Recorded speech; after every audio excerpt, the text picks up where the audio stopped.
Am I the a-hole for telling my daughters that I made a mistake by choosing to stay in their lives? My ex-wife and I got divorced 14 years ago.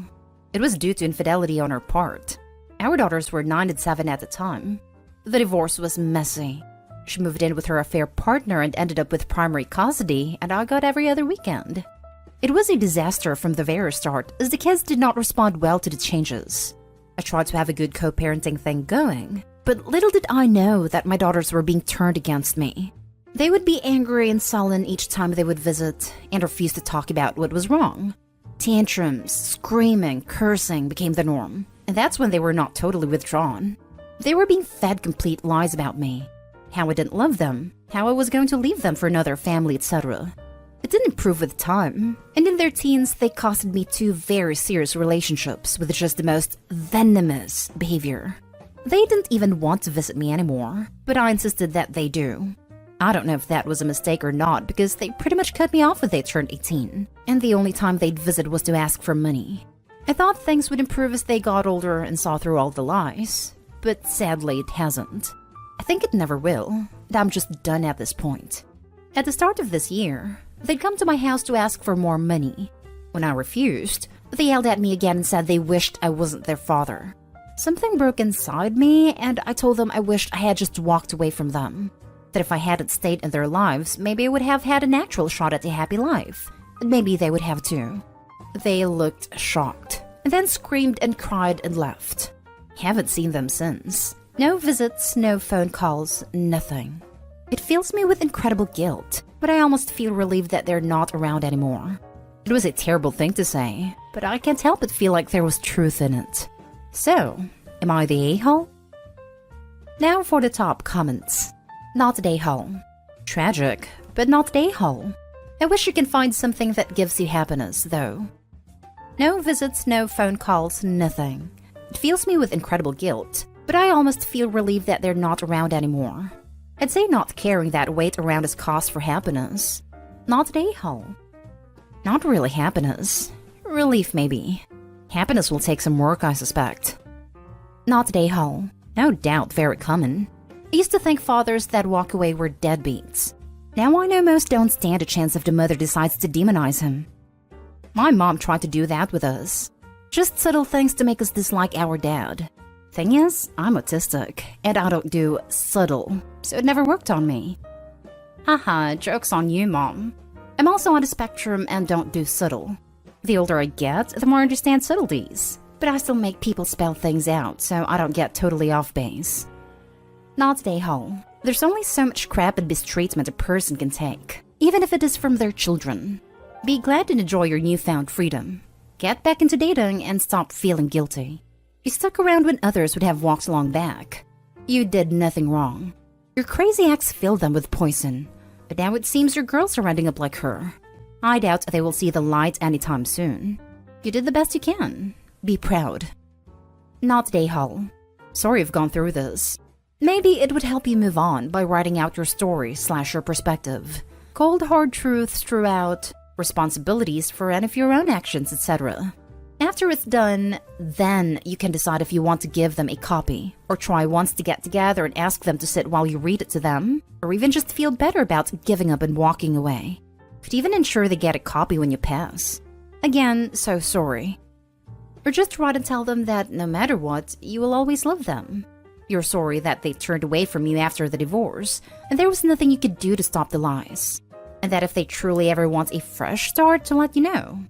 I believe that if you go ahead and make that gesture, it will allow you to not close the door, but to walk on past it instead and start taking care of yourself. You need some healing, man. Not the a-hole, of course. Next story. Am I the a-hole for embarrassing my aunt? I'm child-free, relationship-free, and intimacy-free. This is important for the story. I have no problems with people who have these things, and will fully support people struggling with fertility issues as much as my body autonomy will allow. The only thing I won't do is to be a surrogate.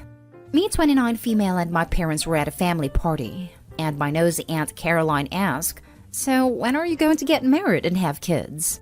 It's no secret that I want neither, because I want to be happy on my terms. When I reminded her that I wanted neither, she went off that I wasn't a real woman if I didn't do these things. But I just rolled my eyes having heard it all before. Then came this gem. What about all the other women who can't have kids? Like your Aunt Jessie. You're so selfish. Aunt Jessie and her husband have tried to get pregnant for years, and after a few failed rounds of IVF, she just decided to have a hysterectomy and not deal with it anymore. Her husband has been supportive of her throughout the whole thing, and 20 years later is still going strong. I just laughed, pulled out my phone and called Jessie, who lives a few states away, and asked her about what she thought of child-free women. That's their business. Why are you asking?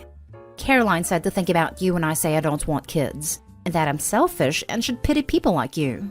This earned a gasp from the rest of the party, and Caroline going ghost white. Jessie was having none of it. Jesus freaking Christ, Caroline. Let the woman be happy. She's the only person to help me after my surgery while you said you had better things to do. Shut the hell up and let me speak for myself. I thanked Jessie and hung up.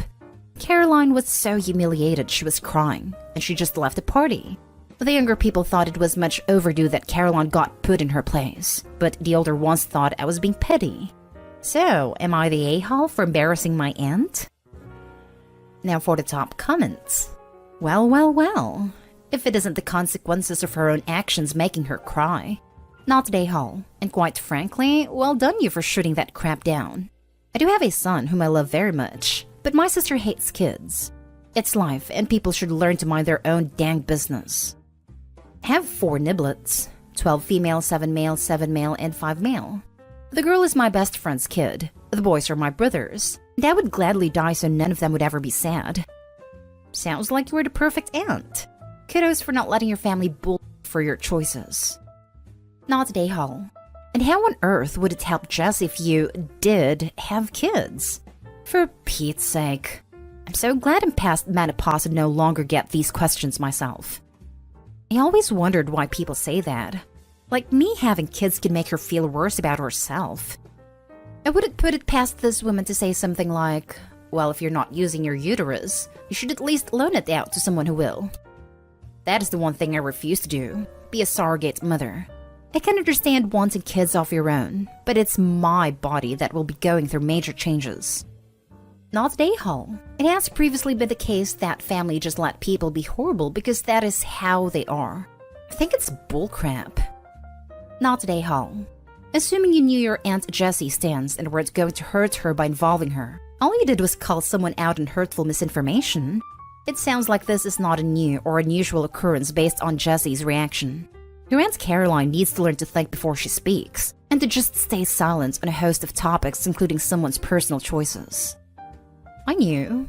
She's the first one I told when I was 16, and she didn't write me off. That's your choice, sweetheart. If that's how you want to live, I'm behind you 100%. Now for the next story. Am I the a-hole for kicking my dad out of my apartment after he threw out my food? I, female 26, moved from my parents after I turned 18. My relationship with them, especially my mom, was terrible at the time, but over the years we managed to fix it, more or less. I visit them 2 to 3 times per year, and once in a while one of them comes to my place. Recently it was my dad, male 51, who was visiting me. In my late teens and early 20s, I was suffering from an eating disorder. Actually, one of the reasons why I moved was because my parents didn't understand it was a real problem. After meeting that right psychologist, I'm mostly okay. I'm trying to eat healthy and actually have lots of fun with preparing meals for myself. My kitchen is always full of vegetables, fruits, sources of healthy fat like fishes or poultry meat, etc. Nonetheless, I'm still getting nervous when I have to eat unhealthy meals for too long. I'm working on it. For my parents, real food must be deeply fried with a ton of salt, or at least be a fast food. When my dad came to me, the plan was for him to stay a week. He had to make his own breakfast, or work morning shift, but I was going to make dinners and suppers for both of us. Right after seeing my kitchen, and then after first meal I cooked for him, I prepared pasta with chicken and zucchini. He started complaining. He said it's no wonder I look so malnourished if I'm eating this way. I have been maintaining the correct weight for the last 4 years, but for him, correct weight is when somebody's at least slightly chubby. Then he said he wants real food while he's staying at my apartment. I told him where the nearest grocery shop is, and that he can buy whatever he wants. I'm eating healthy, but I don't really care what he does eat. I made a supper. He didn't complain anymore, so I decided the problem is solved. The next day I came back from work, and found that he threw out all my food he decided unsuitable and instead bought pre-cooked food, tons of red meat and sausages, full bag of sweets and chips, and, for some reason, few kilos of potatoes. I started to cry. I don't earn a lot, and big part of my earnings is spent of food, but he told me it's for my own good, since evidently I'm still not on my right mind. He was referring to my previous eating disorder, and should stop being so fuzzy and eat like a normal person.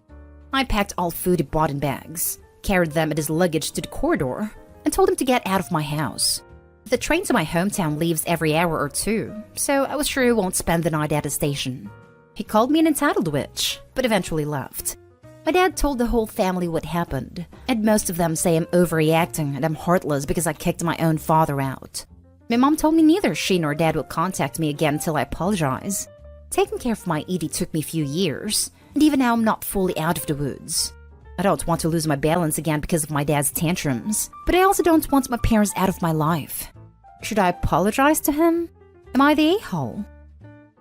Now for the comments. Not the a-hole.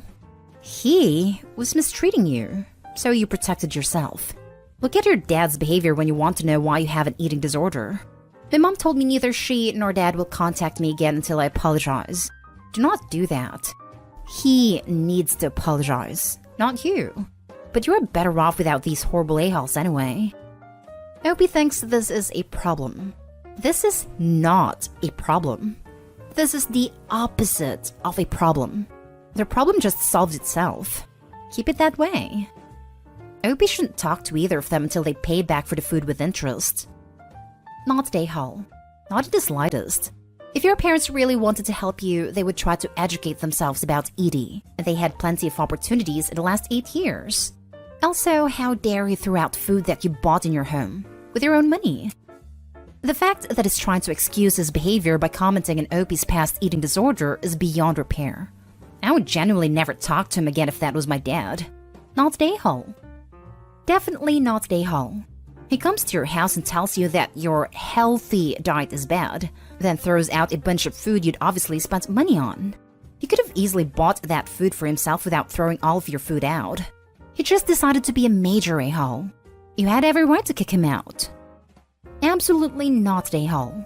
This is what threw it completely over the line. Throwing out your food to try to force you to eat the way he wants you to, when he could have just gotten whatever garbage you wanted and left your stuff alone. I give Opie a standing ovation for standing up for herself and kicking him out immediately. Never apologize for protecting yourself that way. He could have set you back years. I personally would not put any additional effort into maintaining a relationship with them. It sounds as if they bring nothing but bad feelings. Last story is titled, Am I the a-hole for telling my stepfather that he isn't my dad after he bought me a $3,200 gift? I'm 20 female and my dad passed away 6 years ago, and my mother remarried less than a year later. It was a horrible experience, and at the time I didn't know how to manage my feelings. I never liked the man she married, and kept my distance over the years. However, he began buying my siblings and I lavish gifts from the start. My siblings loved the new lifestyle, while I moved out as soon as I could. Fast forward to the present. I'm financially independent and live by myself. My siblings live at their house and I don't see them often. A couple of days ago, my mother and her husband had a pre-anniversary dinner, and once again he had a bunch of gifts for all of us. He bought me a gift worth $3,200, the most expensive one out of all of them. He said that he hoped that we can work towards mending our relationship. My mother kept asking me if I like it, and even told me to say thank you. There was a lot of pressure, and quite frankly it was irritating. So I basically told him that it's a waste of money, that it's irresponsible and stupid to spend that much on a gift for someone who doesn't even care about you. And I told him that he's not my dad, and should stop acting like these gestures will make a difference. Absolute chaos ensued. My mother screamed at me and told me to get out. My siblings were pissed too, and called me a spoiled brat amongst other things. They said that I'm always being cuddled by our stepfather, and that I don't even deserve anything nice. Over the last few days, I've been called immature, petty, obnoxious, ungrateful, disrespectful, cruel, attention-seeking, etc. My mother even said that my attitude is completely unattractive to men, and that I'll be forever single if I continue being so heartless. So, am I the a-hole? Yikes. You're the a-hole. Sounds like you took all of your frustrations from your dad's death and your mom moving on too quick, in your opinion, out on this poor guy. You're not obligated to like him, and you definitely shouldn't be pressured to treat him like a new father. But couldn't you at least treat him like a human being? I'm sorry, but a person who comes into the life of a grieving child and tries to buy his way into a relationship isn't exactly innocent. I would say not today, Hall. He made a choice to give the gift, and everyone around was pressuring her to thank him. He didn't intend to give a heartfelt gift, but rather put her on the spot. I think I didn't know how to manage my feelings is a good place to start. It sounds like you haven't gotten over the death of your father, or how you feel like everyone else in your life has replaced him with your stepfather. Have you been to therapy for any of this? I'm sorry that you are going through this, and it is still so painful. Gentle, everyone sucks here. You're 20, and it's time for you to take care of yourself and your emotions, and not let all the hurt of this continue to hurt the people around you. They're allowed to be happy and love your stepfather. You are allowed to have your feelings, but making a point to demean him and be disrespectful at every turn isn't going to be helpful. And it seems no one has reached out to help you. They have been really crappy since the latest incident. Again, I'm sorry for your loss. Take care. Thanks a lot. I've never been to therapy, but we'll start next month. You're the a-hole kinda. I imagine losing a parent at 14 is devastating, and the feeling that he is trying to replace your father from everyone is awful. He likely thinks that gifts are a way to show that he cares and wants a relationship. You have shown that you don't respond to this, so he should stop and find another way of trying to connect. You don't have to be all in, but being cordial shows respect to your mom and family who does love him. He never has to be your dad, but he is a part of your family's life, so not being a jerk is important. If you haven't gone through counseling of some sort to work through some of these issues, I think it may be very beneficial. There is clearly a lot of pain, but being mean to people is only going to leave you alone in the end. Am I the a-hole for my response when my mother-in-law threatened to not show up to my wedding? I'm a 33-year-old doctor pediatrician, and I'm getting married to my fiancé this November. I have a somewhat controlling mother-in-law, and wedding planning has been an absolute nightmare so far. Okay, here's the situation. My fiancé doesn't have an income because of her medical situation, but she'll go back to work later. So therefore, I'm financing the entire wedding. I've set a specific budget for the wedding and honeymoon, and planned for everything.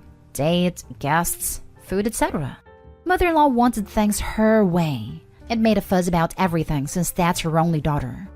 I found out she and her husband found a venue they wanted us to have the wedding at. But the problem is, A, it's very expensive, and B, it's several towns away. My family even said they'd have to drop out if I choose this venue. So I told mother-in-law I don't want it. She kept trying to convince me, and made so much fuss about it to the point where she made it her hill to die on. I kept saying no to her, and she kept insisting. I got home from work on Tuesday, and found mother-in-law, father-in-law, and a couple of her relatives there, visiting when there was no one home. She started talking about it again while I was resting on the couch taking my socks off. I said, hold on, who the hell starts a conversation like that? I just sat down for Christ's sake. Let me catch my freaking breath, will you? But that didn't stop her. She sternly said that her daughter deserves to have her wedding at that venue, and that I'm a doctor, I can afford it, and distance was just an excuse. She said she made a reservation by phone, and I had to pay for it within set time, while pointing at me with her finger, which I thought was rude and very, very disrespectful, followed by or else. I asked, or else what? And she said that if I choose any other venue, then she won't attend the wedding. I didn't budge like she thought I would. I just leaned forward and said, all right. I guess the trash took itself out then. The entire house was silent. Complete shutdown. She stood up and called me disrespectful at the POS to expect her to take my insults as gospel. It argued that I was being a cheapskate. But I replied that she was acting like a gold digger, and that she needed to sit down and shut up and let me and my fiancé handle this, or just go home. She started crying, then walked out, and everyone followed. Father-in-law was this close to spit in my face. My fiancé found out and said I disrespected her mom and treated her like crap. I explained how unreasonable her mom was with her demands and total lack of consideration for me, my hard-earned money, and family. She said she was going to settle this with her without my intervention, but honestly, it blew her mind how low I stooped with how I treated her mom. She wanted some time alone, because she is thinking I might be someone else hiding behind a mask with how I behaved, which hurt me to no end.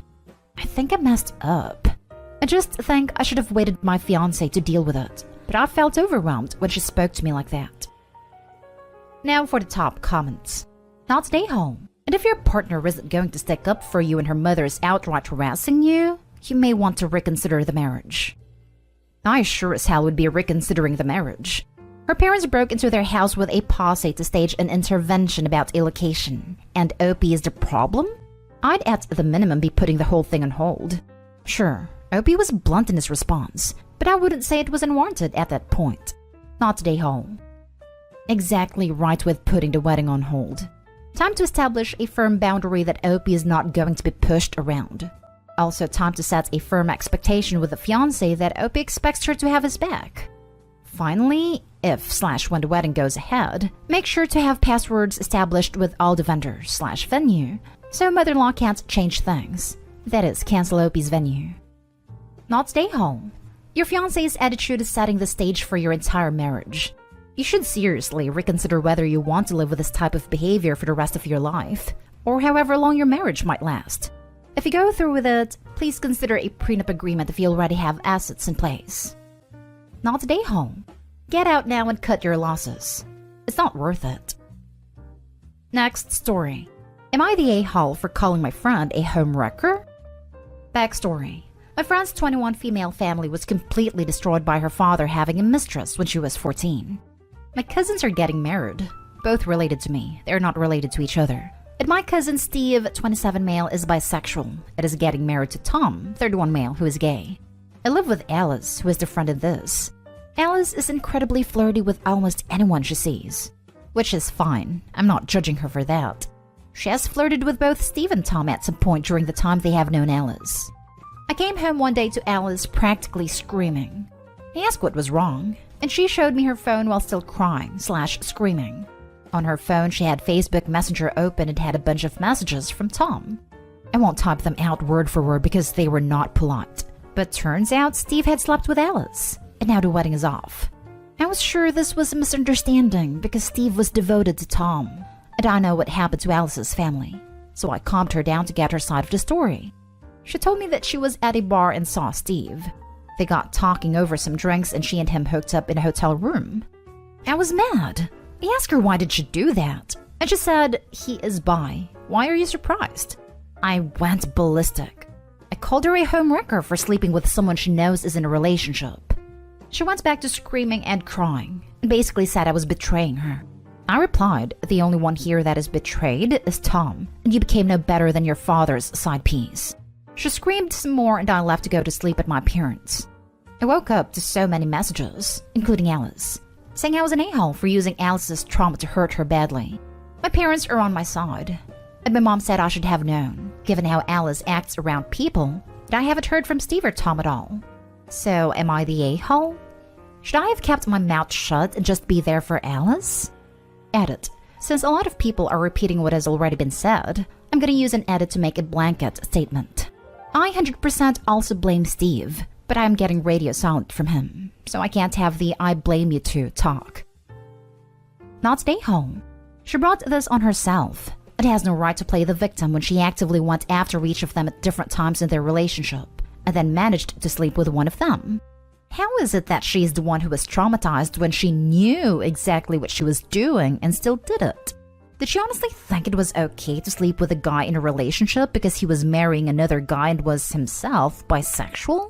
His sexuality is not a free pass for her to sleep with him when he was in a committed relationship of any kind. Would she have done that if he had been about to marry a woman? Did she think it wasn't the same as her family because there were no kids involved yet? She is the a-hole and an idiot. No, Alice made this mess and has no one to blame but herself and Steve. As my new favorite saying from Reddit goes, play stupid games, win stupid prizes. The bi remark pisses me off because we have 2 people in our mutual friend group who are bi too. So how does she think of them?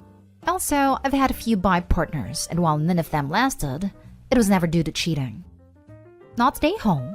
Your friend talks about her trauma, but legit just did what the other woman did to her family. If it was so traumatic, she wouldn't or shouldn't have done it. The only people in this that aren't the a-hole are you and Tom. Thank you. This is exactly how I feel. Next story is titled, Am I the a-hole for not giving my brother a heads up that he wouldn't be my son's godfather? My brother and I were close growing up. He was the big brother who didn't treat his baby sister like she was the most annoying person on the planet, while I treated him like a person and didn't expect him to cater to me all the time. That changed when he started dating his wife. She and I have a long history. She was the school mean girl, and while she changed a lot, she still had issues with me because I was the kid who stood up to her when we were kids. I didn't let her treat my friends like crap, and she hated that she couldn't get under my skin. In my high school yearbook, she told me to go screw myself. My brother always said she had fully changed, but nah. He wanted me to let go of the past and move forward in hopes she would let it go. We had always said when we had kids, we would make each other the godparent, which for our family just means they are the people you choose to raise your kid if something happens to you. Well, I had my son a year ago, and I did not ask my brother to be a godparent. I refused to let his wife be his godparent, and I would sooner see him raised by strangers than raised by her. We chose my husband's sister and her significant other. My brother is heartbroken that we didn't pick him, and that I didn't warn him. I figured saying nothing would be easier, because it's not like we're as close anymore. But it says this is just me being unreasonable regarding his wife, and the fact she doesn't even get an aunt title around my son is terrible. And the fact I would pass over him as a godfather because of her shows that I am immature and that I turned into the mean girl. He told me my hatred for her is irrational. He's trying to bring our family into this, but they're staying out of it. But I know they all wish I would leave the past in the past. I feel bad for hurting him, but at the same time, I have been clear with him before that I will not welcome his wife into my life more than I already have had to. Am I the a-hole? Now for the comments. Not the a-hole. I hear nothing here about sister-in-law reaching out to you to demonstrate that bygones are bygones and that she has changed, or forming any sisterly relationship with you or bonding with your son that would indicate she would be interested in a godmother role. If you gave it to a couple that both have a good relationship with you and your son, that's your choice.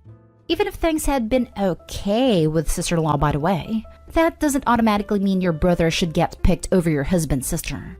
Lastly, to be honest, this sounds a bit unfair on your part. If your sister-in-law is not allowed to be called aunt to your son, they should have clued them up, surely? I'm going to say not the a-hole. As an adult and parent, you're not obligated to put your child in a situation you're uncomfortable with. You should have talked to your brother beforehand, though. Negative surprises are worse than positive ones, and not the most adult way to deal with things. You didn't give any examples of why you think she hasn't changed, but as adamant as you are, I assume you have observations to validate your stance. First time we met again, she tried to get under my skin. She made a comment about how we were going to be sisters and how funny life was. I told her we were not sisters. They weren't even engaged at the time. And she asked how my family would feel about that. I told her they could feel how they want. She told me I wasn't going to win, whatever that means. My brother told me we would be sort of sisters. She also asked my family how much it sucked that I would call her my sister, and were they disappointed in me. I didn't even look in her direction when she said it. She also bugged me about seeing the message from my yearbook. I told her I didn't keep mine, then went to my brother about it. Next story. Am I the a-hole for refusing to give my son his father's name? My boyfriend and I have been together for 2 years. I have a 4-year-old daughter from a previous relationship, and I'm 37 weeks pregnant with my second child, his first. My daughter's by father and I were engaged, and when she was born, she took his last name. Shortly after, and in the following year, he decided he was tired of working and being an adult. So he quit his job, started strategically investing in Bitcoin, and when he lost all of his money, he started selling drugs behind my back. One day I walked into the spare bedroom and he was smoking heroin. He broke down and told me everything, so I filed a protective order and left him. He is not involved in my daughter's life. It hasn't been in over 3 years. However, he has fought me tooth and nail in court to avoid changing her surname. My son with my boyfriend is due in 3 weeks. My boyfriend is the exact opposite of my ex and works incredibly hard to provide for us. As a team, I also work 2 jobs that I pay half the bills plus my daughter's care. However, he has been incredibly hands-off throughout my pregnancy. He has refused to attend doctor's appointments with me. He's freaked out by the baby kicking. I did a 3D ultrasound as a late birthday/Father's Day gift at 27 weeks, and he was taken aback and said, "Don't ever do something like that again." He looks underdeveloped, and it freaks me out. Given all of that, a myriad of other factors, And the fact that he's vehemently opposed to the idea of getting married anytime soon, I've been seriously questioning staying in this relationship anyway. One thing he has kind of been obsessing over is the fact that the baby is a boy and passing on his name. We picked a first name that I absolutely love, and he wants to give him his first name and his middle name and his surname. I have been going through this pregnancy virtually alone, and quite frankly, I have earned a right to name my baby over what he wants. So I brought this to him today, that I will be naming our son with the first name we agreed on. My father's name as his middle name and my last name. He didn't take it well at all. He immediately wanted to know why, and I told him how alone I've felt through this pregnancy, how little he has contributed, and how I don't want to be in another situation where my children don't share my last name. He's now laying down in our bedroom. He has been for 4 hours. It won't say anything to me. So am I the a-hole for taking my son's paternal lineage away from him? I know I'm going to be the primary, if not the sole, caretaker of this baby, and I don't want to be the mom with 2 kids and 3 last names. Not the a-hole.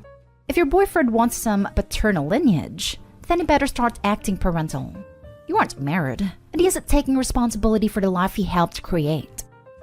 The straight edge. It was my ex who was the addict. My boyfriend isn't an a-hole necessarily, but he's incredibly distant. Not the a-hole. If all he can contribute is a name, he really isn't much of a father or partner. Why did you choose to have a child with yet another emotionally unavailable man?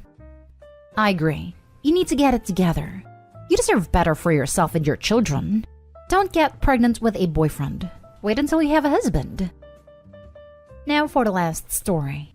Am I the a-hole for deciding what food I want to be served on my wedding? My fiancé and I are about to get married next 3 months. I wanted to have these dishes on my wedding: shrimp, stuffed crabs, and some grilled meat. We also included fruits, drinks, and pasta. While we are busy accomplishing our wedding must-haves, I heard from my dad that my stepmother is upset about how I'm obviously telling her that I don't want her in my wedding because of my decisions.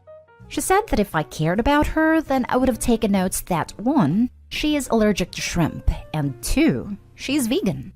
My dad advised that we should cater for vegan options. I don't know much about these types of dishes, nor how to make vegan versions of other foods. What I only know is that vegans eat salad, fruits, and anything without animal meat. So I approached her and informed her that we did include fruits and drinks to the menu. I offered to reserve a single bowl of salad just in case fruits aren't her thing. She then told me that I'm a witch for only offering her fruits and salads, and that if I really cared, then I would have searched for more food options and not just feed her grass. I was willing to take out and reserve a restaurant-made solo dish, but her attitude towards me made me think that she doesn't deserve to be in my wedding. I don't know whether I should spend time researching on where to buy takeout vegan dishes or simply serve what I can give. I am not vegan, but why are there no veggie side dishes? Something as simple as stuffed peppers or zucchini boats would be simple for people who want something besides meat, fish, and fruit. Agree. Her attitude is poor, but it always baffles me that things like this become a big issue at weddings. It's Opie's stepmother, so she probably knew she was vegan. Why not reach out to the caterer and ask if they can accommodate a meal for vegans/vegetarians or those with allergies? No fuss, no issues. Doesn't impact the menu that the bride/groom wants either. Also, to be fair, fruit, a drink, and a side salad isn't a reasonable meal. Everyone sucks here. She's overreacting but has a valid point, and you are not being very thoughtful at all. Offering just fruit and salad is very insulting, and I'm not even vegan. 2/10 for effort. Think again. So I approached her and informed her that we did include fruits and drinks to the menu. I offered to reserve a single bowl of salad just in case fruits aren't her thing. You're the a-hole. Update. Am I the a-hole for moving after winning full custody of my sons? Original story. My wife and I got a divorce last year. Our relationship failed after she was charged with felony credit card fraud and ended up pleading guilty to a lesser charge. She had been a stay-at-home mom to our 2 sons, 5 and 3, and had taken credit cards out in my mom's name to pay for God knows what. She shattered my trust. I work full-time and make a decent living, but nothing extravagant. I had no clue what my wife was doing until cops showed up at my door with a warrant and took my wife away in cuffs and took 2 laptops as evidence. When I got the full story, I filed for divorce immediately. Aside from being a criminal, she was a good mom. She tried to justify what she did by saying she was just doing what was best for our kids, which I felt was total BS, given that she never mentioned wanting for anything. And anytime she asked to spend on something, I almost always said yes. I hired a good lawyer and asked for full custody of my kids. My ex begged me not to do that, saying she needed her kids. But she was still looking at up to a year in jail, and nothing her lawyer said could sway the judge to grant her anything more than supervised visitation. She ended up doing 90 days in jail, paying some fines and restitution, but I've allowed her to see our sons almost every time she's asked. The last year has been total hell, but we've made it work. Then a few months ago, I was offered a much more lucrative position a few states away. I talked with my lawyer about what it would mean if I moved and what the process was, and he said that since I have full custody, I have to file a petition with the court to move. So I told my wife what I wanted to do, and she exploded. She claimed I was stealing her kids from her, that she's made a lot of strides to get herself to a better place, and that she would fight me tooth and nail for her kids. Well, I filed a petition, got to go ahead from the courts, and accepted a job. When the judge gave its ruling, my wife burst into tears and began sobbing. It was heartbreaking. I know in my head that I'm doing the right thing for my sons. They are young enough that a move like this won't be too traumatic. But I also feel like their lives have already been completely overturned, and I'm just adding more to that. As for my wife, she's a wreck. She has been begging me to reconsider the move, trying everything from guilt trips, manipulation, bargaining. It's like she's going through the stages of grief. But from my point of view, she did this to herself. She lied and broke the law. I have very little sympathy for her. I know at some point she will probably try to file for partial custody, and I'm prepared for that. For now, I'm just trying to do what's best for me and my sons. Does that make me an a-hole? Now for the top comments before reading the update. This is tough. The divorce and getting full custody? Fully deserved. Not an a-hole in that account.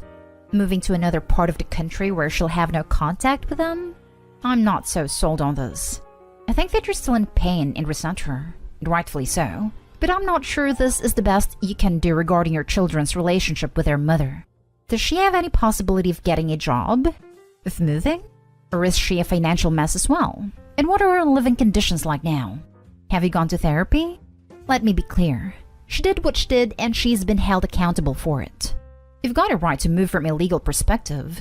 But moving, when you know she can't do the same, will massively screw her relationship with your children. And it will only lead to more anger, resentment, and pain. I don't know her full financial situation. I know she's working a couple part-time jobs and has a small 2-bedroom apartment. Whether or not she could move, I don't know. She's under probation, so she'd need to apply to move anyway. My new job pays over twice what my previous did. It's a huge opportunity for me to provide a better life for my sons. I don't want to sit around here and wait for my ex to get her act together. Y'all know this begging for a gender-reversed situation. Holy crap. People are actually calling him an a-hole. OP is not an a-hole. Please, all you moms out there need to let go of your biases. I'm a mom, and all the YTAs sicken me. The mom didn't make a mistake, or a one-time bad decision. She's not a good mom. She knowingly and ongoingly committed a major crime against her own mother-in-law. A crime that directly affected her kids. Her willingness to do this, with no remorse, shows her character. A good mom doesn't choose clothes, makeup, and toys over her children. They just don't. Info. How are you going to maintain your son's relationship with her mother? Does she pay child support? If you alienate them from her, she will resent you. She may eventually be able to go back to court with a parental alienation claim. I'm reserving judgment. I haven't put too much thought into that part yet, but I do not intend on completely isolating them from her. If she can figure out a way to see them, I will not prevent that. I imagine holidays will be something we need to figure out as well. But like I said, I do not intend on preventing her from seeing our sons. She has court ordered to pay child support, but so far I haven't seen a dime, and I have a desk. Edit. Thank you to everyone who commented, even the ones who called me a heartless a-hole for taking my sons away from their mother. This post has given me a lot of perspective and I appreciate that. A couple things I want to clear up that I keep getting asked about that I wasn't able to include in my original post. 1. The area my sons and I live in is a smaller community. Not everyone knows everyone's small, but close. The crime my ex committed was news here as it was in the paper. People know about it. I get weird looks when I'm out in public. People have stopped inviting my sons to birthday parties, and I don't want my sons to be bullied and teased in school about their mother being a criminal. 2. I'm not going to permanently alienate my sons from their mother. I will make sure they are able to talk and FaceTime with her whenever they want. I will be the one who makes the drive back in order for them to see her until she is able to make arrangements to allow her to do so. I will continue to work with my ex to make sure she's included in things like birthdays and holidays. 3. I know my sons and I will all need therapy from this. There is no good mental health help available where my previous job is. My new job offers on-site childcare, and I will have access to counseling and therapy for myself and my sons that we would not have access to without moving. The schools near my new job are head and shoulders above the ones near my previous job. 4. If my ex gets her life back on track and is able to move closer to us, I'm all for it. If she does the things she needs to do in order to petition for shared custody, I don't intend on fighting her for that. But until she does that, I will not allow her anything more than the supervised visits ruled by the court. I will also not ask for any of the court-ordered child support. We won't need it. 5. To all the people who screamed, but she is their mother. Yes, and she always will be. And I remind my sons daily that their mom loves them very much, and that she wishes she can be with them like before. I am angry and resentful of my wife, but I work very, very hard to not let any of those feelings impact my sons and their relationship with their mom. And now for the update. I got a lot of people asking for an update on the situation, and since a few things have changed, I figured I would go for it. I did end up taking the new job and moved with my sons. We have been settling into our new lives quite nicely over the last month, and things have been going really well. My sons love the new house. They have made friends with some other kids their age in the neighborhood. My job has been going really well, and I really couldn't have hoped for things to go better than they have. I got both my sons into a great therapy program, and the 3 of us have also been doing counseling sessions together. My boys have been adjusting amazingly well, and I'm so happy and proud of how they've handled this. We've also made 2 trips back to see their mother, since she's still in the process of figuring out what she will be allowed to do in relation to her probation. We've also been doing many video calls a week with her. My sons still don't understand why their mom isn't here with us, but they do seem to grasp that this is going to be their new normal. In comparison with how well myself and my sons are adjusting, my ex is the complete opposite. She is still very angry with me and thinks I'm a complete a-hole. She's frustrated with the process of going through the courts to be allowed to move. She's frustrated that I'm not willing to drive our sons back to see her as often as she'd like. She feels she's being marginalized in their lives, and that I am pulling them away from her. When she was complaining about all of these during our last visit, I reminded her that all of those things are consequences of her own actions, and she blew up at me by saying I'm kicking her when she's already down. That I didn't need to take her sons away from her. I told her how well our sons are doing and how happy they are, and she should be proud of how strong and resilient they've been. She then started begging me to please move back so that she can be closer because she's not sure the courts will allow her to move, and the process is taking too long. I told her that wasn't going to happen, but if there is anything I can do with the court process, that I would be willing to help if I can. I reminded her that I haven't said anything about her not paying the court-ordered child support, but that our boys seem to be in a much better place already, and I'm not going to take that away from them. Every time we have a video call with her, as soon as she says goodbye to our sons, she starts asking me to consider moving back home. I tell her every time that it is not happening. I'm not a robot, and I do feel bad to see her desperate and distraught. But when I look at my sons playing and laughing with their new friends, I know I've done the right thing no matter the cost to my ex. How did she end up on the hook for paying child support given her status? It's a token amount based on her income. With my higher salary, I don't need her help to provide for our kids. But she hasn't made an effort to pay anything yet either. She's going to blame you when they take your tax refund, lol. She already blames me for a lot of things. We'll just add that one to the list. Just want to piggyback and say if she's not making an effort to pay child support in any way, likely no court would give her partial custody anyways. She's not showing she can support kids in any minimal capacity. Also, my father raised my sister and I alone, but courts ruled for 50-50 custody because of you can't separate kids from their mother BS. Both moms and dads can be incapable of being a parent. Her fraud history and subsequent emotional breakdown, as it seems, definitely puts her in the category of not being responsible enough for custody's sake. Keep up the good work. You sound like a great father. I asked this on the original post, but did your ex ever come clean about where the untraceable cash payments went towards? That's still a big thing that should bug you when it comes to trust with your kids. Encourage her to get therapy, and please pressure her into coming clean about that money, and get her to show evidence so she's telling the truth. She's made some vague statements about paying cash for designer clothes and other higher price items, but still not enough to count for all of it, and I still take most of what she tells me with a large grain of salt. That's concerning. Hopefully through counseling she might be able to get the courage to open up and admit where the rest of that money, your mom's money, went.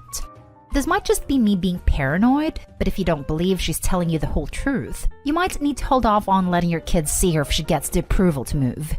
That money could have gone to anything. Next story. Am I the a-hole for not wanting to pay for my fiancé's college debts? I've through the mail always been super careful with my own money. For most of my professional life, I earned a little more than a minimum wage and always kept my costs and lifestyle on low.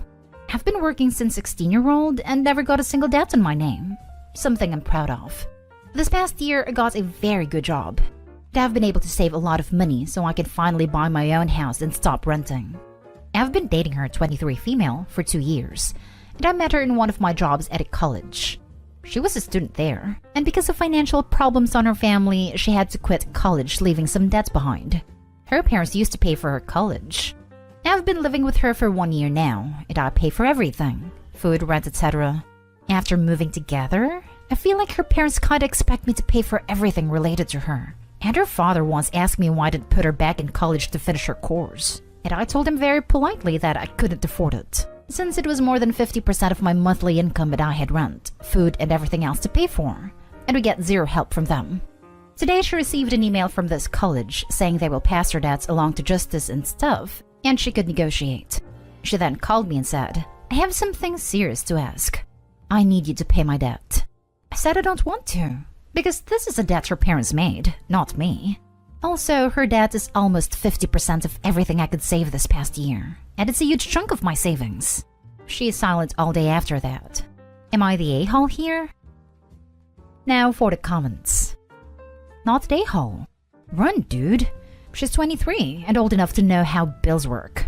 Run. I feel like he accidentally adopted her, rather than started a relationship.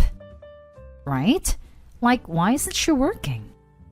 Her father once asked me why I didn't put her back in college to finish her course. Is she your child or your partner? Info. Why is she paying nothing towards expenses? Yeah, agreed. This is so weird to me. Info. You pay for her food, rent, etc.? Where's her money going? Or is she just sitting around on her butt? Do not pay, and do not buy a house and let her take it over. Yes, at the moment, she has no job. She does most of the home stuff, cleaning, laundry, etc. Edit. I appreciate all your answers. Guess it's time to have the talk with her, and put all the cards on the table if we are really to get a future together. Last story is titled, Am I the a-hole for asking my wife if she's jealous of our daughter? My daughter is 15. She will be starting year 11 at school when the summer is over, and the school will be having a prom at the end of the year. My wife, 44 female and a senior accountant, was talking to our daughter about her own school leaving party. It wasn't called a prom back then in the UK, and she mentioned that she still owns the outfit she wore. She showed her a couple of pictures too. Later, when we were getting ready for bed, my wife noticed that her wardrobe was open. On closer inspection, she saw that the outfit she was discussing earlier was gone. She went into our daughter's room to see her wearing it and taking pictures of herself in the mirror. Obviously, having our daughter go into her wardrobe and trying on her things without asking was annoying, but I thought my wife's reaction was a little extreme. She asked, "What the hell do you think you're doing?" and demanded my daughter change out of it immediately. My daughter was almost in tears from how my wife spoke to her. I tried to speak to my wife about why she was so angry, but she just kept saying our daughter is not to touch her things without permission. I understand this, but I don't see why she's so enraged about it. My wife and daughter look very similar. They've even been called sisters in the past. Based on this, I asked if my wife felt jealous at seeing our daughter wear her dress. When I said this, she got even more upset and said she was going to sleep in our spare room. She isn't speaking to me today. Did I go too far with my comment? I'm just trying to figure out why my wife was so angry. You're the a-hole. The dress is probably something important to your wife, and she took care of it. And your daughter treated it like an accessory for her social media. People have some things that are important to them and won't let others touch it. It is normal, even if the person is her daughter. You messed up and should apologize. And it for the people saying the mom screaming made her an a-hole. Of course her reaction wasn't the best.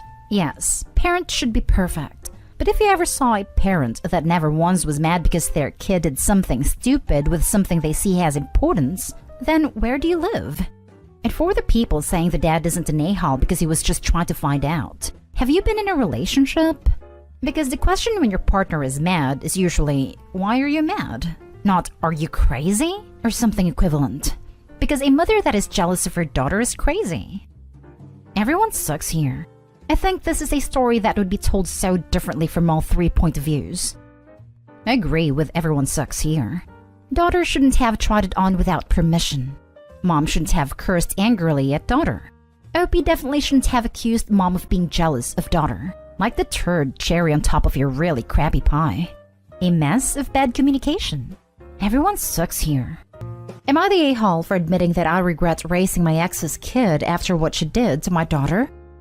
I-56 male said something in anger that, while at least partially true, maybe should have just taken to the grave.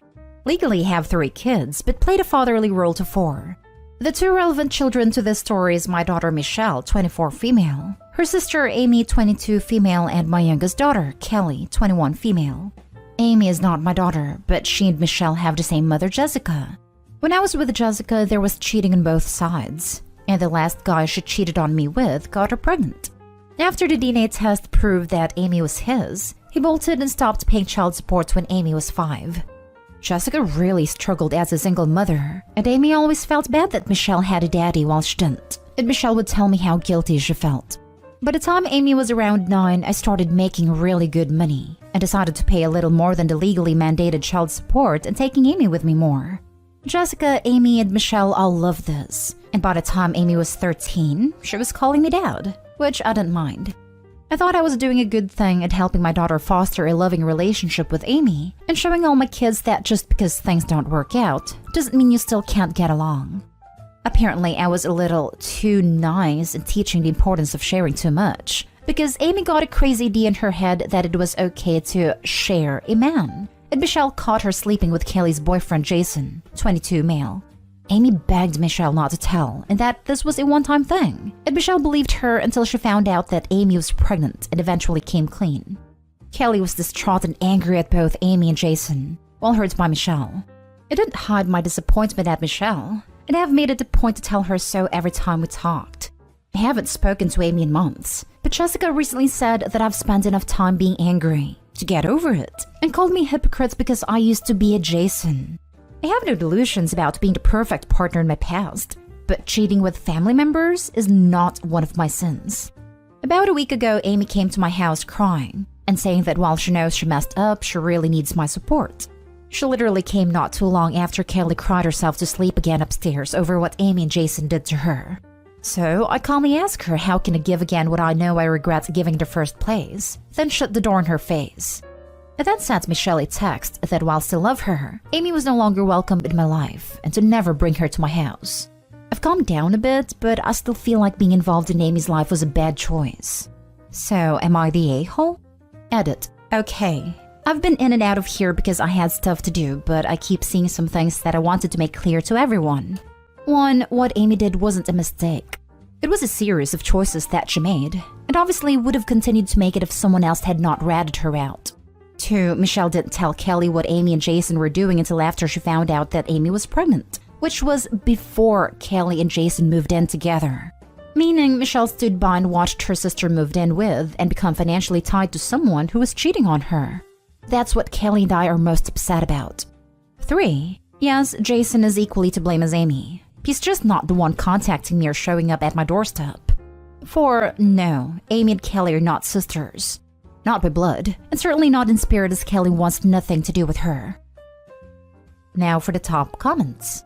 A lot of people will disagree, but the fact she expected to be treated as if nothing happened when she slept with her sister's boyfriend and got pregnant as a result is crazy. You did a kind thing raising her and helping her so much, but if she's repaying you and your bi kids by doing things like that, maybe it is right to get her out of your life. Plus, it sounds like the ex is more concerned you won't be there to financially support her daughter, rather than the fact she's pregnant with her sister's boyfriend's child. Good luck. Super surprised by people calling Opie an a-hole. He did a kind thing by accepting Amy as a daughter, but that doesn't mean he has to support her no matter what. Even bi kids can be cut out if they do something egregious like this. Opie's statement was purposefully hurtful, but not unwarranted. I think it's not about him wanting to cut ties/support Amy at all costs, but specifically the AITA is about regretting being involved in Amy's life. And he's done a wonderful thing there that he shouldn't regret, even though Amy has turned into an a-hole. Not an a-hole. When are people going to learn that recreational intimate activity with a family member's partner is a great way to completely burn down their lives? Never, evidently. People won't be forgiving and forgetting that one. And then the guilty one inevitably waves a baby in everyone's faces? Nice try, but no, thank you. You made the situation, now be an adult and deal with it without crocodile tears. I've seen so many people in the sub tell parents who have biological children in this situation that they're doing the wrong thing when they treat the sibling who cheated the same, and expect the sibling who was cheated on to suck it up and forgive them. I don't know why it would be different just because one of these siblings isn't biologically yours. You are standing up for your daughter who was betrayed by her boyfriend and her sister. You're telling her sister that you don't support her and that you're disappointed in her. Did you maybe go a bit too far in saying you regret raising her? Some people might think so, but honestly, I don't. She did an unforgivable thing. Even if she was yours, I feel that you would have some regret as a parent that she never thought this was okay. Amy made a choice. She made it over and over again. Did she know all of the consequences of her choice? Probably not. Doesn't mean she shouldn't suffer the consequences of that choice. Next story. Am I the a-hole for forcing my daughter to find her own way to a wedding because of what she was wearing? My wife and I have 3 daughters, 19, 24, and 28. Our youngest, Jill, just started community college this year, while our 2 oldest have moved away to start their careers. Jill still lives with my wife and I as she is attending college locally, and this saves her money. This past weekend, we were invited to my nieces and goddaughters' wedding a couple hours away. The dress code was semi-formal, so men were expected to wear suits and women in dresses. As we were getting ready to leave, Jill was taking her sweet time getting ready, and I was kind of nagging at her to get going. She had been out late the night before with friends, and I'm sure she was feeling the effects of that. When she was finally ready to go, she was wearing some kind of black, spaghetti strap halter top thing with leggings. I told her that was not an appropriate outfit for her cousin's wedding, and that she needs to change into something else. She told me she doesn't have anything else to wear, and that I don't get to police what she's wearing. I told her that judging by the amount of dirty clothes on her floor and in her closet, she clearly has other options. She just didn't plan ahead enough to figure something out. I told her it was disrespectful to her cousin, the bride, to wear something too revealing and tacky to their wedding. Jill called me a jerk and said no one is going to care what she's wearing, and that if people focus on her clothes more than the bride, that's their problem, not hers. I told her in that case, how she's getting to the wedding is her problem, not mine. She asked what that meant, and I told her that if that's what she wants to wear, she's going to have to find her own way to the wedding, because I'm not going to arrive with my daughter looking like she's about to hit a club at 2 a.m. instead of attend her cousin's wedding. My wife chimed in at this point and told us both to calm down. She told me I was being overbearing, but also told Jill that she did not agree with her choice of attire either, and reminded her this is a semi-formal event. She told Jill she would help her find a different option that would be better suited for this. Jill scoffed at that and went to her room and closed the door. I went and knocked and told her she has 15 minutes to be ready or we are leaving without her. She yelled at me that I was being an a-hole, so I went outside to wait, and after 20 minutes I went inside and Jill was still in her room. I told my wife that I'm leaving and she can either come with me now or her and Jill can figure out their own plans. My wife asked what Jill is supposed to do, and I said she can take an Uber for all I care at this point. My wife reluctantly left with me, and I could tell she felt guilty about the whole thing. Jill ended up not coming to the wedding, and both her and my wife blame me for it. I don't think I was the a-hole here, though. You're exactly right. Leggings and a halter top are not appropriate to wear at a wedding that is set to semi-formal attire. It shows disrespect to the bride, and it's embarrassing for you as well. The people saying that you have no right to say, "I'm not taking you unless you change," have a double standard. They want to say that Jill is an adult and can wear what she wants / make her own choices, but they still don't believe that Jill should face the consequences of her own choices. It also take on that adult responsibility of having to figure out how to get to an event. Precisely. At 19, I fully understood the difference between semi-formal and not. There's no way I'd have showed up in anything other than a decent dress, no matter how crappy it felt. Jill still lives at home, so even as a legal adult, if she's relying on her parents for a ride, they have every right to say, "Not going in my car dressed like that." I've heard of friends even doing that if a group is carpooling to an event and someone is dressed way out of line. So yes, technically Jill can wear what she wants, but her ride can also say, "I'm not showing up with you if you're dressed like that." Not even a dress. A pantsuit would have sufficed, but leggings at a top for the club? No. I know that a lot of people will start going on about what a woman wears, but this is about not being up to the dress code. And while your daughter had a right to wear what she wanted, you also had a right not to be associated with her decisions on what she wanted to wear. You disagreed with her apparel, and as such, you weren't going to help her be disrespectful to her cousin by not going with the dress code. I put this in a similar category as if your daughter had decided to wear a white dress to the wedding. Yes, there's no law preventing it, but that doesn't mean you have to assist in her decisions. And if she's big enough to decide what she wants to wear, she's big enough to call an Uber. Not a day whole. When did people forget that there are types of clothing that is inappropriate to wear in certain places / events? You aren't policing what she wears in that situation. If you can't dress appropriately, then don't go. Next story is titled, "Am I the a-hole for refusing to contribute to my stepsister's retirement plan for our parents?" My stepsister approached me and our other siblings with a proposal for a retirement plan to help our parents retire, since on the outside, their prospects of retiring comfortably are non-existent. Essentially, she wants us to collectively contribute £3,000 each month starting now and for the rest of our parents' lifetime. The money would be kept in an account in her name only, and only be given to them once my stepdad retires fully. She calculated our contributions based on what she thinks is our total household income. Currently, she would contribute £350, her bi-sister £550, my bi-sister £850, and me £1,250. I said no for a few reasons, but I did disclose these reasons to them. The first being my sister and I have always helped my mom financially, and by extension my stepdad, since we both had our first jobs. My sister and I have a joint account which we contribute to monthly. The money's our mom's, and she has full access to it and can spend it however she likes. My stepdad doesn't know about the accounts as he has a habit of just giving money away when he has it. The second, our parents had a religious marriage. It never registered it with the government, so they're not technically legally married. If my stepdad passes away before my mom, the money will most likely go to my stepsisters because my stepdad isn't the type to write a will. So, I think that's unfair, since both me and my sister are being expected to contribute the majority of the £3,000. The third, I don't trust this stepsister. She asks our parents for money constantly, and is partially the reason why their savings are non-existent. Lastly, I think it was a bit presumptuous of her to decide how much we would all contribute, and it rubbed me the wrong way. Especially since I'm a stay-at-home mom currently, so she's essentially just assuming my husband is going to pay on my behalf. After I said no, both my stepsisters flipped on me.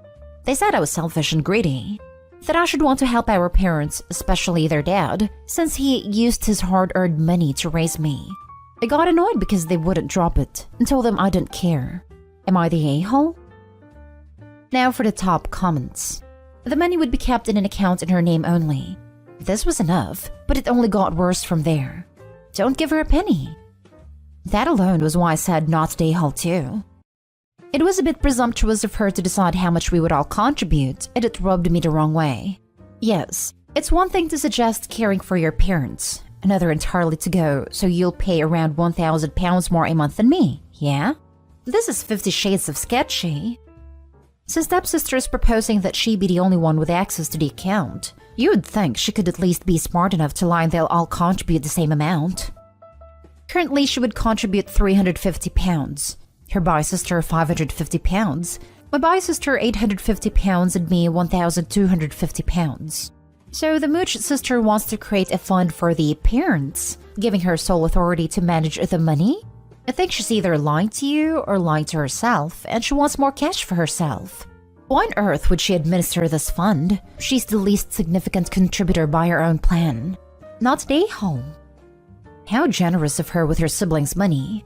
How does she explain her having sole control while contributing the least? Whatever you do, don't do this. Now for the last story. Am I the a-hole for telling my mom I won't take care of her once she's too ill to care for herself? I, female 19, am the youngest of 5. I have 4 older brothers, 21, 22, 25, and 28. Just to give some background, my mom has always loved being a boy mom. She dotes on them and made it very, very clear she never wanted to and didn't like having a daughter. She never liked me, and I accepted that long time ago. And her behavior towards me worsened when my dad left her. When I turned 16, her gift to me was a list of jobs I can apply to pay for my expenses, even though my dad was giving her child support. Then at 17, she kicked me out because I wasn't willing to pay more than $400 rent, while my brothers didn't even work. So she asked to meet me for lunch last weekend and told me she is sick. She has been in and out of the hospital the last few months before she found out she's sick, and looking at 12 to 18 months before she'll be too weak/ill to care for herself. She asked that when the time came if I'd be willing to be her caretaker, as she didn't want men, aka my brothers, to take care of her in that state and didn't want a stranger to do it either. Here's where I'm questioning if I'm the a-hole. I told her no, I won't care for her and she should start looking for someone she knows who'd be willing to because I'm not. This past week, I've been receiving nasty messages from everyone from my mom's Facebook because she posted about me not caring about her. They've called me unsympathetic, selfish, mean-spirited, and caring, etc. My brothers have also been mad at me, and now I feel like an a-hole and I want to know if I am. Not the a-hole. You don't owe her anything. She has 4 children she has invested in. You aren't one of them. She can have a return on her investment through her precious boys. Deactivate Facebook, change your number if you have to, focus on your success and survival because if you don't, no one else will. Or tag this post in every Facebook comment and post mom makes. Let them judge based on her treatment of you, and how she now wants you to give up your life to take care of her when she charged you rent from 16 and kicked you out at 17.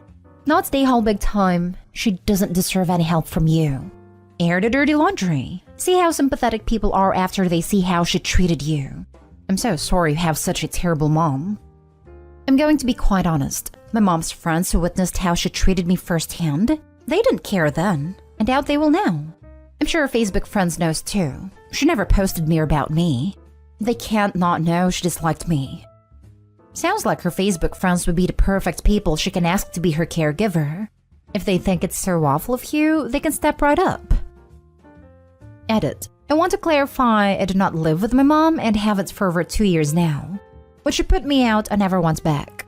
My dad is involved in my life, but I keep him at a distance because I'm still going through stuff, which I'm going to therapy for, and partly blame him for never sticking up for me because he knew how she treated me. But he is here for me and I have friends and family on my dad's side who's supporting me. And I've been going through the comments and reading DMs bawling my eyes out. Y'all are so nice, and I want to thank all of you for your kind words. It means so much. I'll give you all virtual hugs because you guys really made my night. Thank you. Pumping the brakes on divorce or go ahead and finalize this separation? I don't know what to do.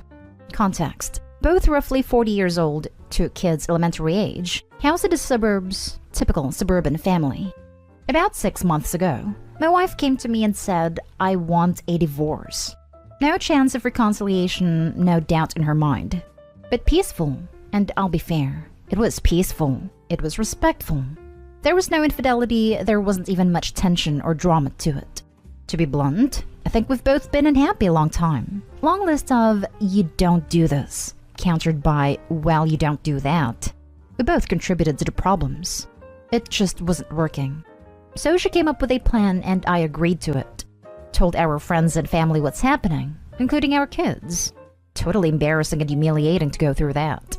Sold the old house and moved to an apartment, while she bought a more modest home she could afford. We settled on a parenting/custody arrangement and child support ad money. No lawyers, all mediated, all relatively peaceful. I have the kids about a third of the time, mostly weekends, Because I work full-time in an office while she works part-time from home and has unlimited flexibility. All of this has pretty much nuked my life. I feel shame around everyone I know, like it's a reflection on me and what I didn't do right. I sold a house I loved, in a neighborhood I loved, with neighbors I loved and hung out with all the time. I radically downsized my life in a moving process, trashed tons of old memorabilia and collectibles, some of which I regret. But knowing I would move to an apartment, I didn't feel like I could or should take much with me. I was sad to let go of so much along the way. But I've built a new, clean, simple lifestyle and I really like where I am now. The changes to her life? Not so great. Single mom and she's got custody 2/3 of the time because of her job situation.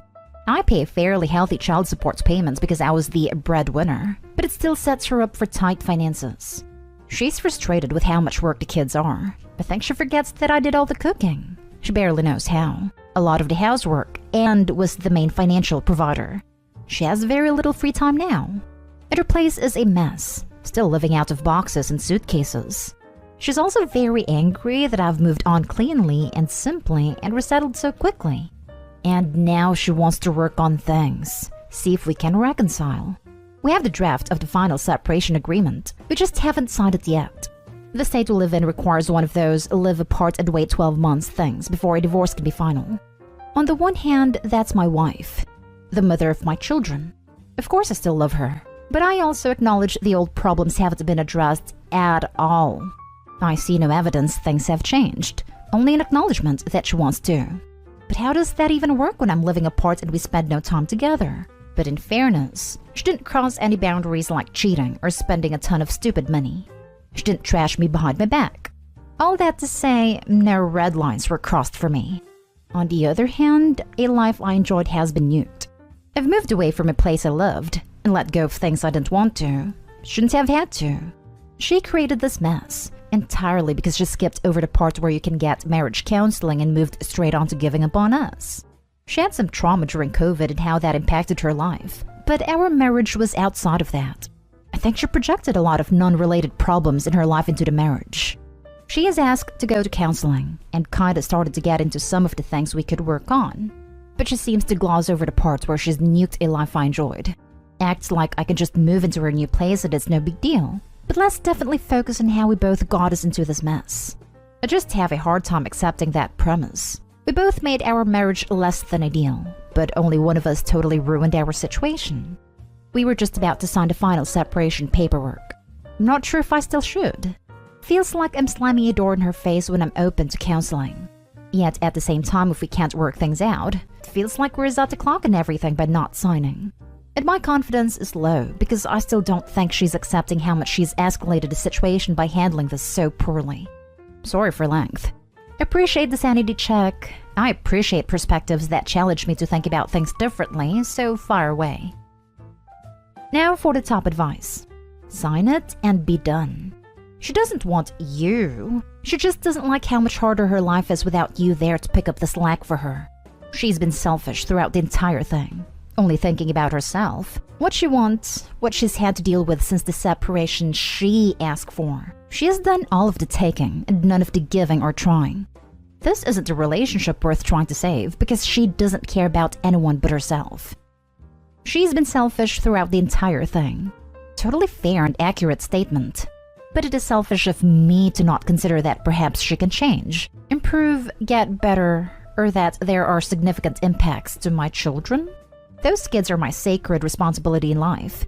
Sure, my marriage wasn't perfect, but it also wasn't hostile or violent, and my kids had it great. I don't want to give them a fake life, but I struggle to see how this doesn't hurt my relationship with them. I see them so much less. Yet at the same time, I see no path to keeping my job and doing more than I am. Catch 22. From what I can read, Opie, be very careful. If you do want to reconcile, make sure it's a two people's effort. She only realized what she lost once she was alone and pretty much broke. I'm not saying she only wants you for that, but I think it plays a role. Couples counseling seems like a great idea to resolve the problems you guys have, and if you do end up reconciling, maybe make her compromise so you don't do everything around house. Good luck, Opie. She only realized what she lost once she was alone and pretty much broke. Does it make me a bad person that I want her to live in this reality for more than the month that has passed? I simultaneously worry that the longer it goes on, the more she'll build resentment and slash or move on. Then again, wake-up calls are needed. I'm enjoying my version of life a lot. Also problematic in its own way. I think that the last two sentences are the ones that would give me pause. It sounds like you were kind of happier now that you were apart. The biggest regrets I've seen in your post aren't not being with her, but selling your house and downsizing. You seem almost happier to be living on your own. Marital counseling is great and all, but it seems like the ship has almost sailed. Do you have a signed separation agreement? If the agreement is final and enforceable, it may make sense to give the counseling a shot before finalizing the divorce, but you don't want to be in a worse position for having tried to work things out. Drafted but unsigned, and thus the separation clock hasn't started, and it's entirely unenforceable. That's part of why I do want to sign it. Protect myself, pen to paper on commitments. Can't walk it back or change it if counseling doesn't work. Next story is titled, My wife locked me out of the house on our anniversary night because she didn't like the gift I brought for her. 4 days ago was mine, male 30, and my wife's, female 27, third wedding anniversary. She loves jewelry, and every year I'd bring her jewelry. But this year I've been dealing with debts and spent all my money to fix my car that was broken for 4 months. I didn't buy her jewelry this year, but I did buy her something that I thought she'd find nice, which is a vase that cost me about $65. We were having a small celebration on dinner. I got home in the evening and found her setting up dinner table with candles and flowers. She was dressed nicely, while I was just wearing my work clothes, which she found okay-ish. After dinner, she gave me a gift which was a $45 shoes. I handed her the gift I got her, and a smile quickly disappeared from her face. She asked why I didn't get her a piece of jewelry, and I said I didn't have enough money to buy a decent piece and this stuff is expensive. She got upset, saying I always get her jewelry, but I explained money was tight and car needed fixing. She remained upset for a while, then went back to normal. Later she asked if I could take the trash out and I agreed. I placed a trash bag outside, then was headed back inside, but the door was locked. I kept moving the doorknob, but it was obviously locked, which got me hella confused. I didn't have a copy of the key on me, so I called my wife to let her know I was outside and the door was somehow locked, but she hung up. Then showed up from the window and shouted that I should stay outside after I made her an afterthought, and prioritize my car over her and getting her a vase. I was stunned. I asked if she deliberately locked the door, and she said yes, to teach you a lesson. I told her to quit messing around and open the door, but she refused, saying that she made dinner, set up romantic atmosphere, dressed nicely for me, and made effort for our wedding anniversary. But I didn't do half of the things she's done and didn't get her the gift she wanted. So for that, I should spend a night somewhere else. I lashed out and called her petty to lock me out of my own house over a piece of jewelry. She told me that I should get a hotel room and go F myself, and I angrily responded that I'd gladly do so. But I ended up sleeping in the car since the garage was locked as well. The next day, she complained about how I wronged her, acted rudely by lashing out and wanted an apology, but I haven't apologized. Now she's cold shouldering me.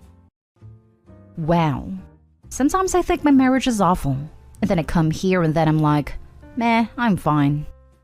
Yep, makes me appreciate what I have when I see what some people put up with. I kinda use this sub the same way. Love providing advice, but I often think, as horrible as things get for me sometimes, at least I'm not that guy/girl. Now download some generic divorce documents off the internet, and paper-mache the vase in them. I'd put them in a jewelry gift box. Say, sorry honey, I was so stupid. Thank you for teaching me that lesson. I went and got you the gift you truly deserve. The entitlement is strong in this one. I predict you won't make it to your 4th anniversary. They will, because Opie doesn't appear to have a spine. This crap shouldn't be put up with by anyone. She'll continue to whip him into submission for the next 10 years until she sucks him dry of every ounce of his humanity. I hope you return the vase. Return the vase? Oof. Should be asking if can he return the wife instead. It's obviously an overreaction on her part, but we only have a side of the story. A lot of Reddit is, OMG, look what my partner did. That was way over the top. So ridiculous, right? When realistically, people tend to lash out in over-the-top ways when they've been provoked. Maybe that's not the case here. Maybe Opie's a perfect husband, but it's pretty awful to have your wife set everything up for the anniversary, make dinner, get dressed up for you, and then you get her a vase. A vase isn't for her, it's for the house. There's cheaper, decent quality jewelry you can get for $60, or shoes, or anything else really. I'd be pretty pissed if my significant other gave me furniture as an anniversary gift too. Is there nothing else you know about your wife besides she likes jewelry?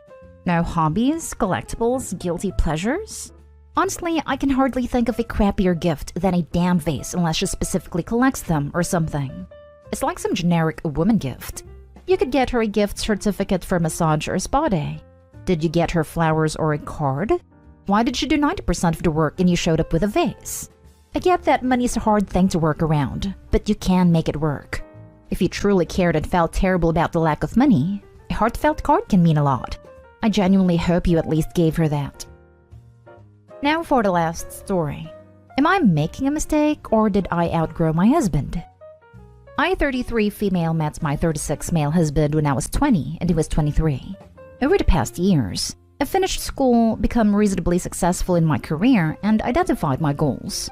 During the same time, he has been in retail management and slowly getting promoted within his company at a store level. He has goals for promotion, but hasn't been interested in anything more, either professionally or personally.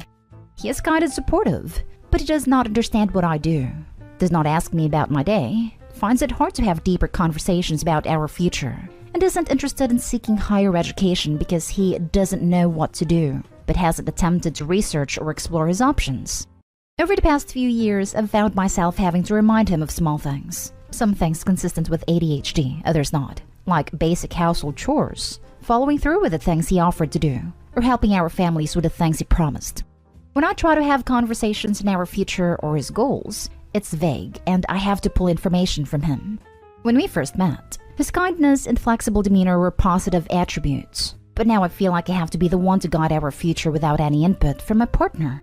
The decision fatigue from work makes this overwhelming, and honestly, not what I need anymore. All of this has been getting to me, and I feel more like his mother than his spouse.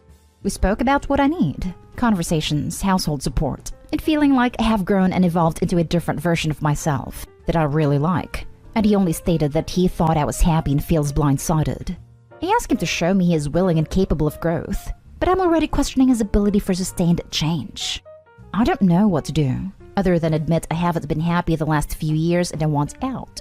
Am I being too harsh? Or am I just realizing that I've grown into a different person in the 13 years we've been together, while my husband has remained all but the same? Now for the top advice. I feel more like his mother than his spouse. That's a big issue, and a huge reason people end up divorcing their partners. If you think it is worth giving your relationship a final chance, you could try suggesting couples counseling. But sometimes people just grow in ways that are mutually incompatible, and that's okay too. It sounds like you have already checked out of the marriage, and there's nothing wrong with that. Guy in a relationship makes you happy every day, probably enabling you to be the best you can be in your career. And once you get to a good level of success, you see him as beneath you. Why do you care if he goes back to school for higher education? Doesn't seem like you even know what he would go for.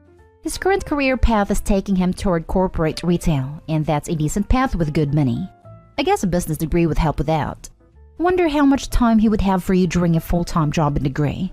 Does your idea for a relationship look like two people constantly moving up in their career at the same pace? Doesn't sound like you have much time for each other. Maybe your idea is that the man carries the woman financially, and you're disappointed that you make more. Don't even know if you do actually. Maybe you just don't like his job. You didn't outgrow him. You grew an insufferable ego. I think it might go beyond this. Your post resonates a lot with me.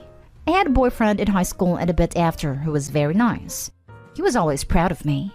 I'm going to college, I just got a new job, I'm so smart. He would really build me up, but he never did anything to improve himself. He was content with where he was in life, but proud of me for doing better. He would often say I was out of his league, which was when I had to encourage him and help his self-confidence. He would joke about how I'm going to be the breadwinner. He was perfectly happy already, while I was still striving to do better. I was ambitious and driven. He was happy living in his mom's house. He seemed happy I would be the breadwinner so he wouldn't have to work so hard. I decided that might be a fundamental incompatibility and ended the relationship. From what I hear, he found a girlfriend a few months later. They're married. They have a toddler, they live in her mom's basement, they have 2 pretty nice vehicles. a muscle car, and a pickup truck, both pricey models. Knowing the jobs they have, their household income is probably half of my individual income. I'm married, husband and I are happily child-free. Live in our own condo, plus have a progress into a down payment. Single vehicle between the two of us that is nice quality and has many features, but is not flashy. We have both been promoted at work every 1 to 2 years, and our income reflects that. I know I come off as a braggart, and I'm sorry for that. But my point is that my ex is very happy with his life, and I'm very happy with mine. They're diametrically opposed though. I wish I could be happy with what I have the way he is, but I'm not. And that has driven me to improve myself constantly. I'm happier for it, and I'm very proud of what I have accomplished. But I wouldn't have been happy if I had tried to do this with him. I would have felt like I was dragging a dead weight, and he would be unfulfilled that I never want to bear children and stop working so hard to spend quality time with him and a kid. We wanted different things. Our ideal life looked very different, even if he said what I wanted to hear to avoid losing me.